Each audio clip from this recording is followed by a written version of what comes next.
guys hear me okay? Perfect. All right. I think I'm up and running. Okay.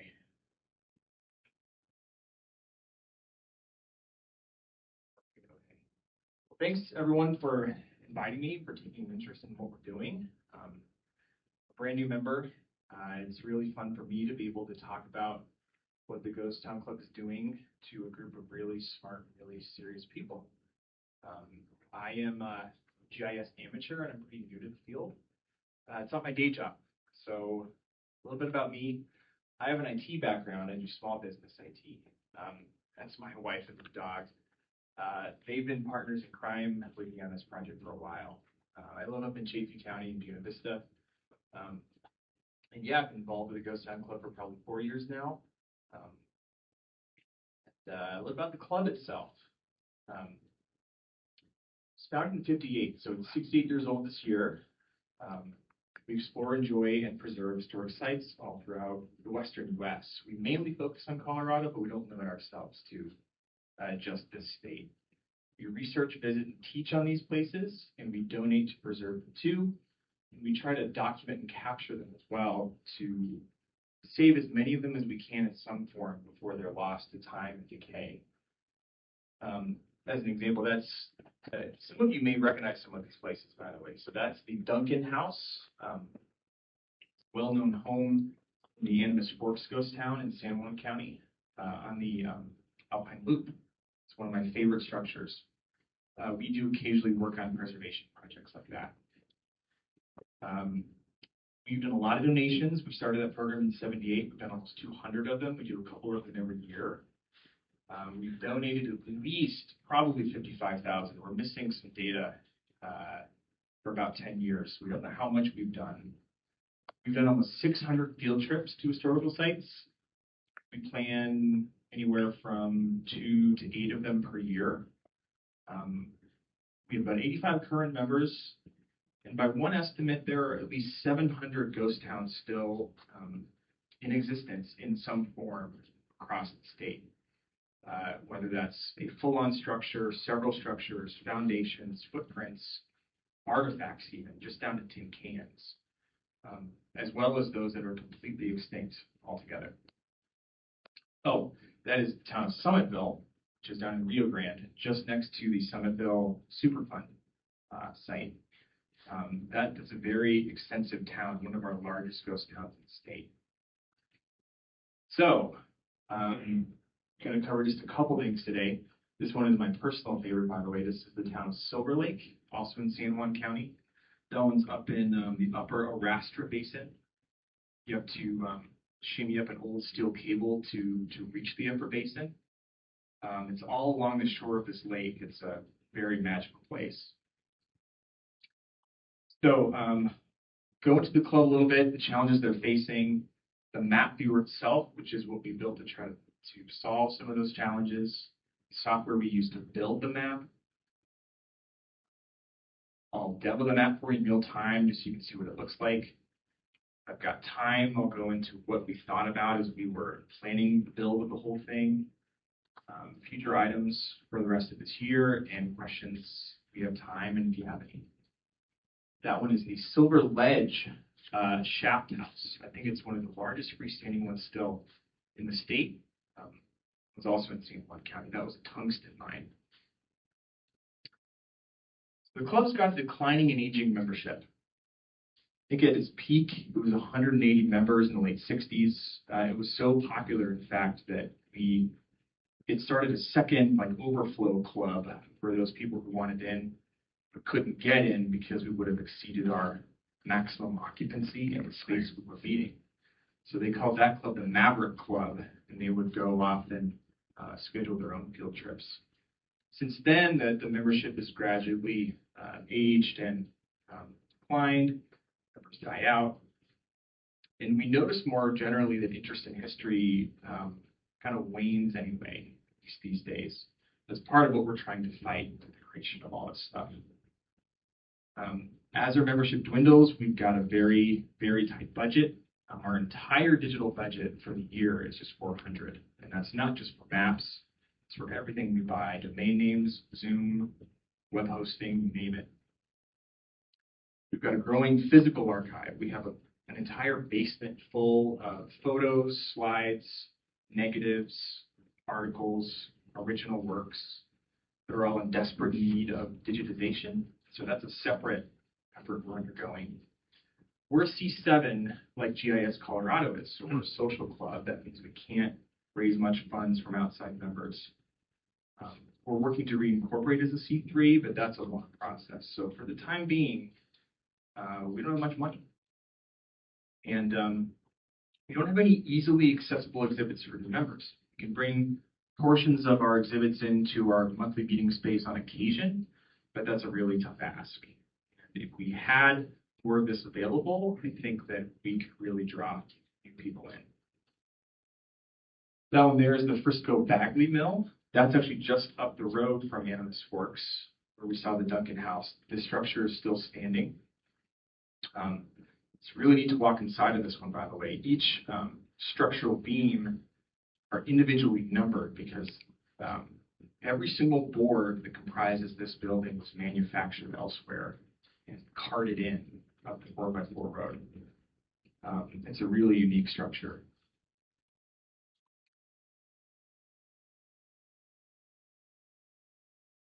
So, map viewers. The name we've given this. Club's mission, again, is to explore, enjoy, and preserve historical sites. So could we build anything that might meet some business goals in all three of those areas? So these were the goals we identified. We needed a showcase, something to draw people in that we could advertise, a simple concept. Hey, we have a map. It needed to be very affordable for an organization of our size. It's very, very broke. But we wanted it also to function as a trip planning tool. Plan a lot of those field trips. If we have a central standardized list of the places we like and are interested in, that could ease planning a whole lot.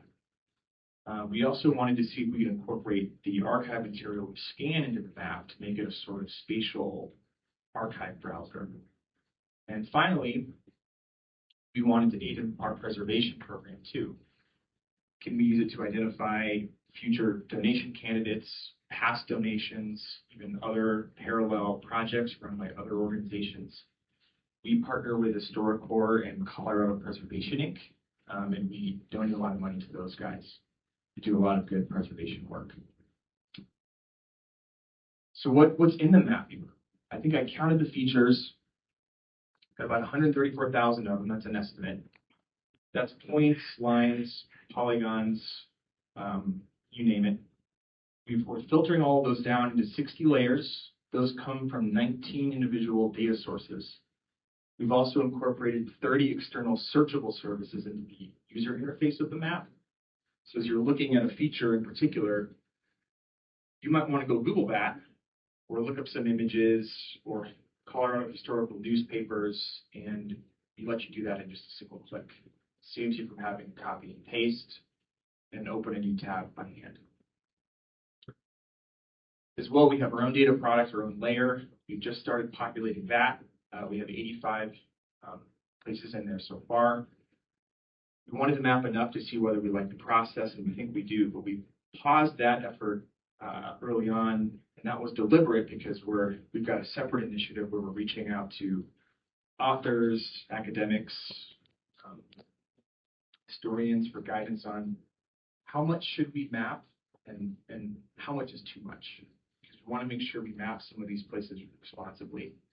A lot of them are very delicate. Some are sensitive, some are private property.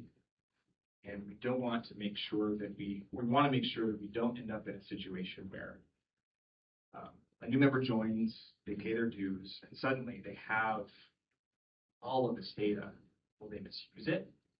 It's hard to prevent somebody from misusing it once it's already in their hands. So we just want to make sure we don't overshare. We lose a lot of these structures to over-tourism. And we're hosting a lot of square kilometer days. That's how Mapbox used to meter usage. We moved on to a different usage model now. It's purely request-based. How many tiles are you requesting?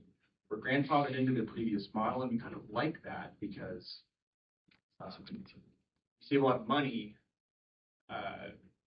mapping a lot of data over an area the size of Colorado without having to worry too much about how many tiles our members are requesting over an entire month.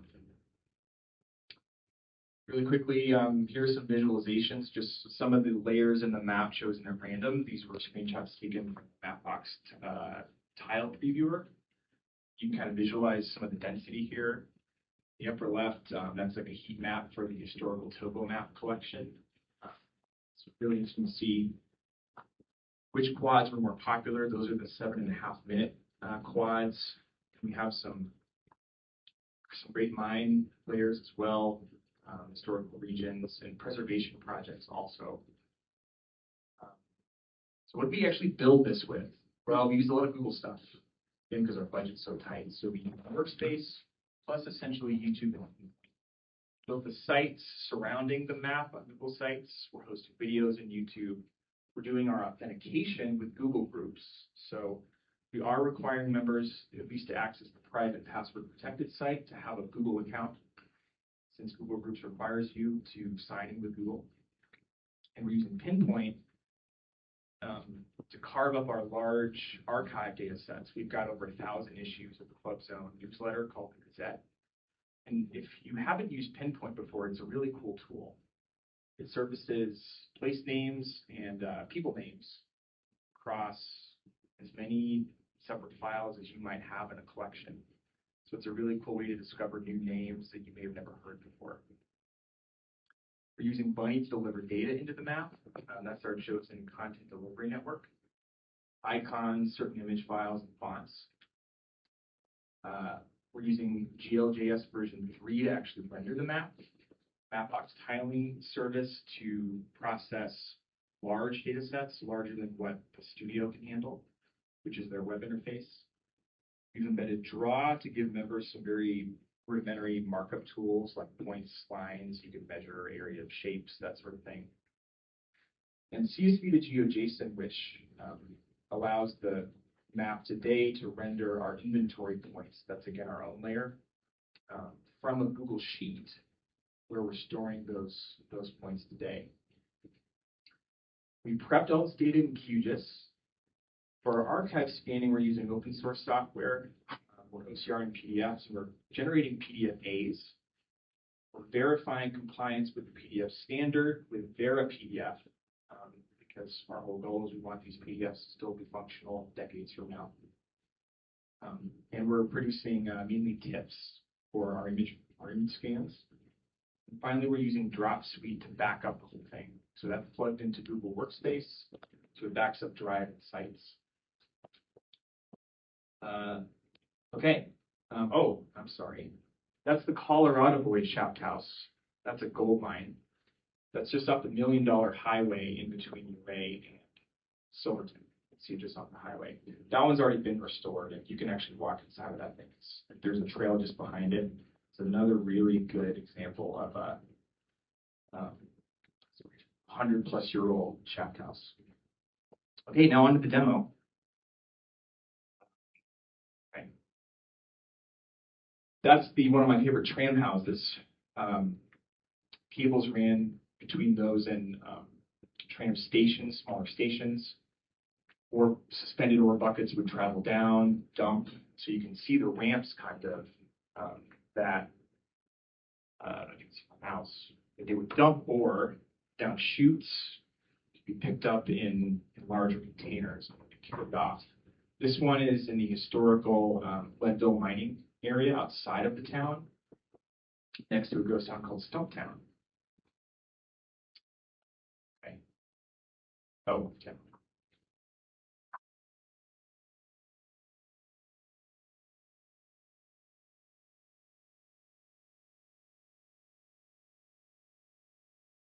Refresh the page, actually. What you're seeing now is the Google site. It's the member-only site. We're serving a bunch of different club functions. We've created digital archive collections as well, so this is one way the members can browse these. But we're also trying to surface much of this material, at least photos to start, within the map itself. So this is just a full screen Mapbox embed within Google Sites. Really quickly from the upper left down clockwise, we've got a visual features filter. This filters visual points. You can search them. We try to make as much of this as interactive as possible. You can click to apply to. You can get to see a lot of these one-click search functions. We've generated icons for each one because we wanted to keep our clicks to a minimum. Copy buttons throughout.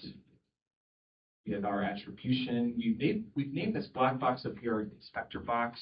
We're doing real-time decimal degree coordinates, elevation, and some more search tools. We've got a geocoder up here. It takes place names and coordinates, again in decimal degrees. Zoom tools, heading, tilt, and pan. We're using 3D terrain on this map. We're just using Mapbox's elevation layer that they supply. Location doesn't work if the Google Embed breaks it. These are the draw commands, the Mapbox draw commands. This icon here, we use this. It jumps over to a Google form. Members can submit new points to the map. This button here summons a draggable marker. We're using that to query certain details. The marker right now loads centered over our monthly meeting space. And you can pick this up and move it. That populates values up here in the box. Those coordinates update every time you drop the marker. And you can summon the marker to you as well, so you don't have to zoom back out and go find it. And then finally, this is the Help Me I'm Lost button, where if you get zoomed in too tight and you're all turned around and you don't know where you are, you can click this and it will zoom you back out into space so that you can see Colorado again. Down here is the layer chooser. We found the map can get very dense, too dense. We decided to give you that power if you really wanted it. And so we decided that we wanted members to be able to toggle points and their labels separately. So we broke those out into these three lists. So here, for example, is a mines layer. These are the mines that come from the USGS genus data set. And the points are allowed to collide, but the labels are not, so that they remain readable. That's what that looks like with the labels turned on. Legends for a lot of these are still in progress. These are pop-ups over the map. I'm still stylizing these, but we have all the metadata described elsewhere in the site. And then I think, yeah, we do have a dynamic scale meter down there. And that's mostly it for the interface. So we've got genus points. There's something like 60 plus different types in there. I combined them slightly just to reduce the types. I wanted to trim down the length of the layer chooser just a little bit. We're aiming this map at a very non-technical general audience. So your average person might consider certain water-related features to be similar enough that maybe we could toggle them all on and off together. That was kind of our thinking behind that. We do have summits as well. Again, everything Genius offers.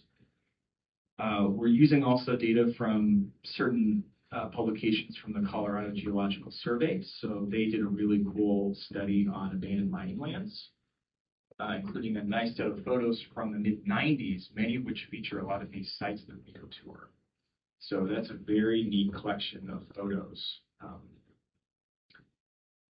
Each point is clickable, and what we surface in these pop-ups depends on the layer.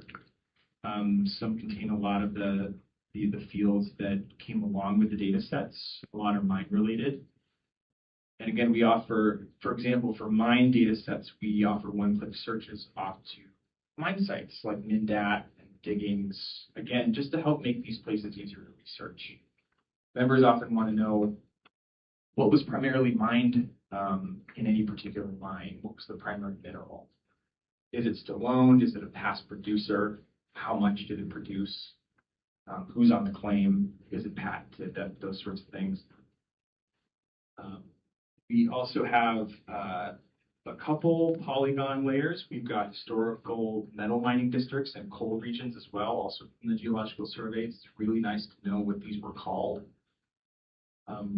We have boundaries also, counties. Courtesy, I think this one came from the Department of Local Affairs.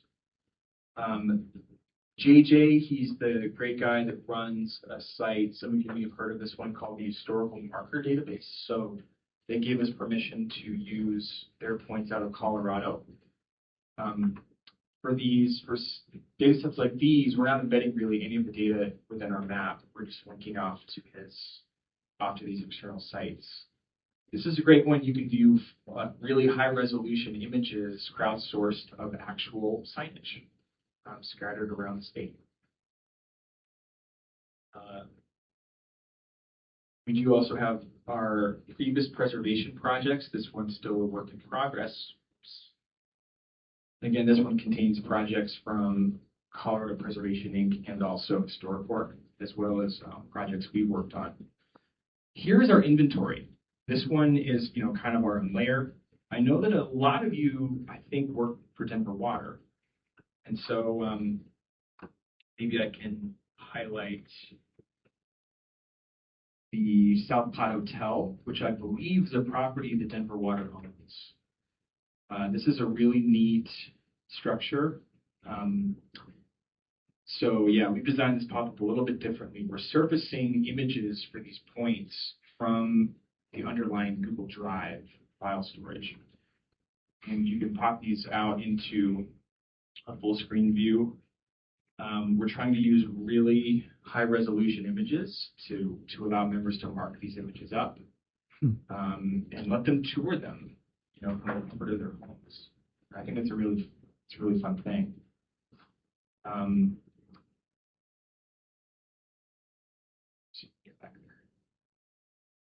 Yeah, so those are our 85 sites.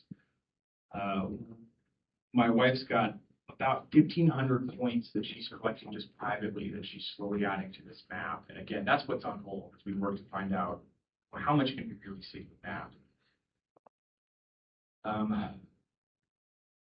We've come across some surprises, some really interesting things that we didn't know existed just going on treasure hunts with this map.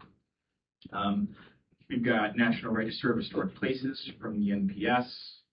We have encyclopedia points, both Wikipedia and the Colorado Encyclopedia. And then finally, we have the 7.5 minute quads. This is from the Historical Topo Collection. You can visualize both the quads themselves, those boundaries. And I was really happy with this. I got this working literally last night. So I got the array working. So we can load at half transparency any given map for a particular quad. And I always wanted to see if I could duplicate at least the core functionality of TopoView in a map of our own. And so it's been really fun to overlay maps like this over top of satellite or aerial imagery to, again, go treasure hunting 70 years ago. Was there a structure still there? USGS have a dot there. What was there? We found a lot of new structures this way that the club wasn't aware of. So that's basically the map functionality in a nutshell.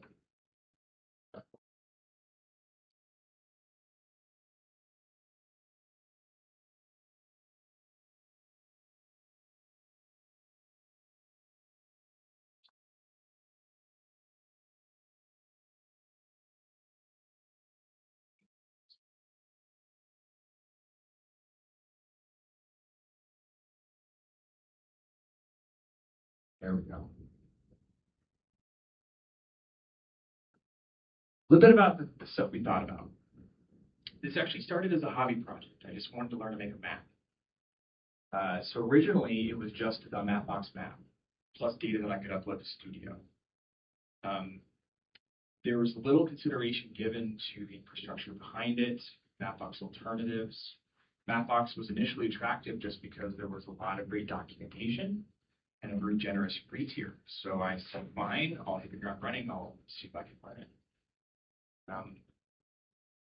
About a year later, that was when the conversations finally started happening with the club. Would they be interested in using this? Could they make use of it? And then suddenly it wasn't just for my wife and I, it was for a whole org. And did the software we used to build it, does that still work in that new context? So then we started thinking about, well, we could buy a more expensive solution. We could buy Esri if we wanted, but we couldn't because we were too broke. So could we roll up some custom solution? That requires creating a lot of infrastructure. We could go self-host something like Omeka and embed maps, something really hardcore like Arches. I don't have the expertise for stuff like that. I like to learn that stuff. But again, I do infrastructure in my day job, and I had a personal motivation too. It was just maps. I wanted to get away from infrastructure for a change, just do a map. And so as time went on, I realized, well, I've backed myself into a corner a little bit, but is that a bad thing? Maybe not. Maybe this will still work for a club like this. So there are some drawbacks, though. For the site architecture, we're using flat files, QGIS, just point-in-time snapshots of GeoJSON files that we're version controlling. We don't have things like enforceable vocabularies and really strict metadata. We're again recording metadata for our artifacts separately, and that's a really ugly, painful process, but that's the best we've got right now. But I think that's okay, at least for now. I view this system as like a stepping stone. Once we get into a more powerful system that can handle metadata, I think the time to move is in the future. Once we've got a good momentum going, we're digitizing real amounts of stuff, got a lot of adoption and people using the map. We realize that yes, people want this. We should turn it into a long-term mission. And hopefully by then we can afford something nicer like Esri.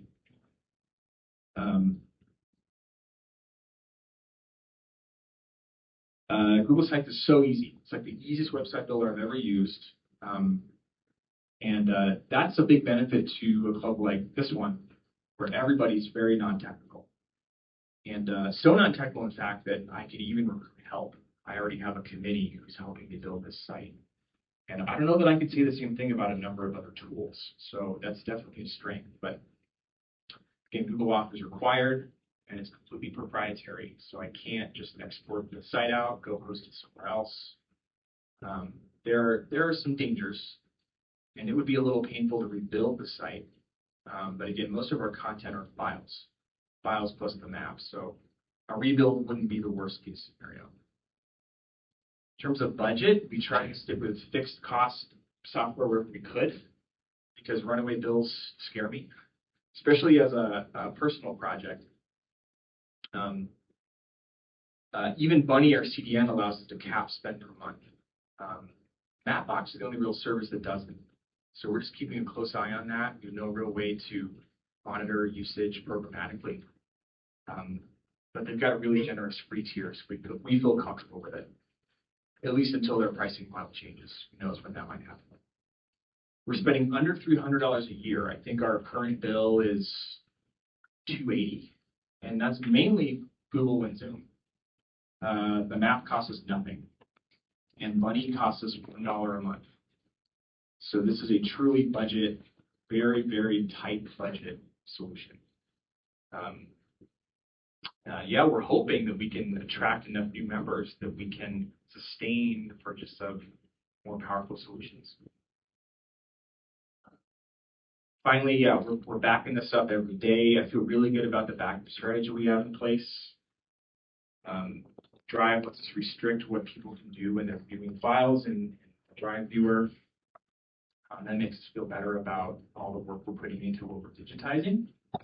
But again, we're not using a relational database, so it's a little tougher to link some of this stuff together. That makes exhibits take a little longer to create. To help improve the security of our inventory layer itself, we'll be moving the hosting of that data into Mapbox as opposed to hosting it in a Google Sheet, just so that the data lives in the tiles that Mapbox generates for us. And eventually I'll get around to creating API endpoints, securing that whole thing, but I don't want to do that, at least not yet. So what do we have next? So we partnered up with, it's a very loose partnership, with Trails Off-Road.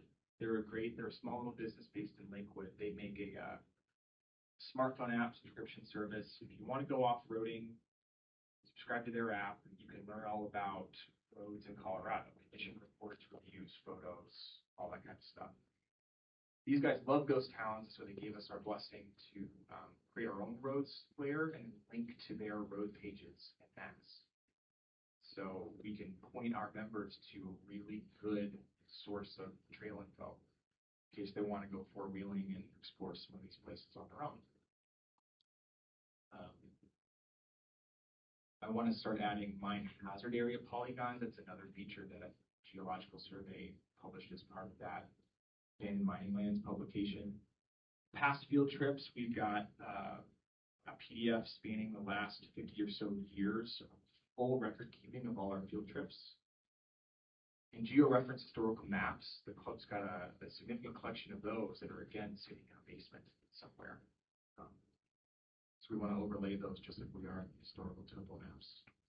Finally, we want to clean up the UI. It's busy. I'm not a good UI designer. I want to hide some of those things off to the side of the map, make them collapsible. And finally, to embed 3D models, we're trying to collect those two onto the surface of the map itself using another open source library. And eventually, migrate to another system. I think what we're looking for is a complete platform, essentially, that we can manage the full life cycle of this data so that we can get away again from those flat files. Some of you may have hiked to this one. This is Interlaken. This is one of my favorite structures, also preserved, sitting on the shoreline of Twin Lakes. This very nearly burned down in the fire last year in the southern end of Lake County, Park County. I always confuse the two. I remember, so I lived in the evening to see the helicopters flying back and forth, and they had cut the fire line and put the fire out that was threatening the site just in the nick of time. But I think Interlaken is kind of a good way to end these slides because it highlights how vulnerable a lot of these places are and how quickly we can lose them. Things as simple as a natural wildfire. I'm 1 minute over. Really quickly, a couple bonus slides. These are a couple slides I borrowed from our other member, Jason Messing, who's a practicing architect. And he did a case study of what's known as the Old 100 boarding house. This one's also in San Juan County, down the road from Silverton a little ways. This is a truly unique building. It's about 12,300 feet, just built on the side of this mountain on like a 30-degree slope. And they preserved it, I think, 20 years ago. There's a whole documentary on this on YouTube, and it's very interesting. Jason wanted to see what he could do to preserve this thing digitally. So he hiked up there, spent the night, and he captured a couple things. He captured a photogrammetry model. He's hosting these inside of his own Polycam account for now. We're going to be embedding these onto the map so I get that feature working. He's also capturing 360-degree photos, which will embed onto the map as well, and orthomosaics. And he's visiting these sites in person and scanning them with drones and these cameras and tools because he wants to produce a set of architectural drawings of these old structures. I think this is one of the coolest things I've ever seen anybody in this club do, because one of the other sad realities is that eventually we may lose 80% of these structures. There isn't enough time, budget, or manpower in the state to just keep fixing these places over and over again. Even Notre Dame burned. Even Notre Dame burned. Yeah. So maybe what we can do instead is, photos, videos, scans, those are great. These drawings take it up to the next level, because if ever we wanted to rebuild one of these, you would need something down to this level. I don't think I have a slide on this, but Jason used Polygam in part to augment and verify his measurements. Because often with these very old structures, it's really tricky when you're on a cliff's edge, or the wood is so weak you can't ladder up against it. So he was flying his drone, captured this model, and used Polygam's measuring tools to determine how large the structure really was. And he ended up spending the night in that structure. He had pack rats crawling all over his sleeping bag. I think they were chewing holes in his backpack, and he said, "Yeah, I'll never do it again."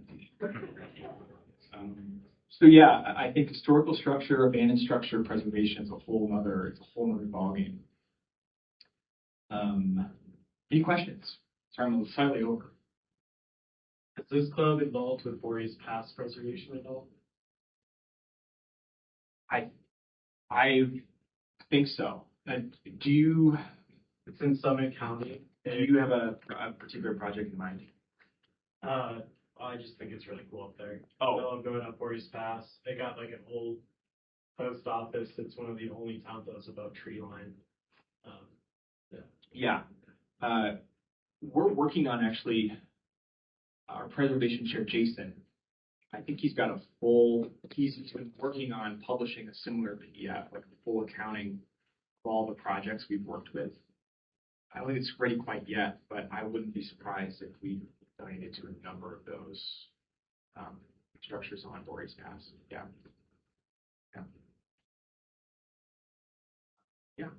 Have you contacted anybody at the Denver Public Library about their Western history collection? We have. Probably 50 times. We've been in them a lot. Some works charge for research. Some works require in-person visits. Some works require those visits to be scheduled far in advance. It's interesting how that varies. They're pretty good about making their collection available. It's not unreasonably costly, at least when you need reproductions. Yeah, we've used them a lot to verify info. I think we've yet to incorporate any of their own materials into our collection, but we use them to research all the time. Yeah. Okay. Oh, yeah. How do you join? Oh, ghosttimeclub.org. Thank you. Yeah.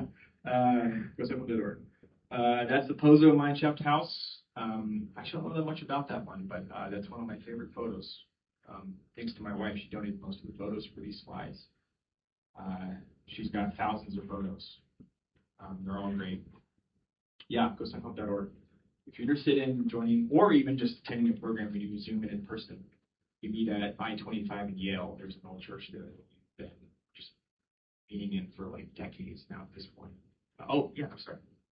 Two questions. One, so I know you're using Mapbox. Are you using open layers or leaflet for the styling, or are you just using Mapbox? Just Mapbox, just Studio. We're doing a very little amount of additional styling using their syntax in our script, but it's almost all done in Studio. Okay. Would you be interested in doing a training on Mapbox? Yeah. Yes. I just through brute force, I've learned more about Mapbox than I ever thought I would ever. And I don't think that qualifies me as an expert, but I can certainly share what I've learned. Yeah, I've written up a whole document for the club on findings. Maybe you'd be interested. I think this would be very interested in that box and what you learned that specifically with that box. Yeah. Yeah, so I think that's all I've got. Thank you.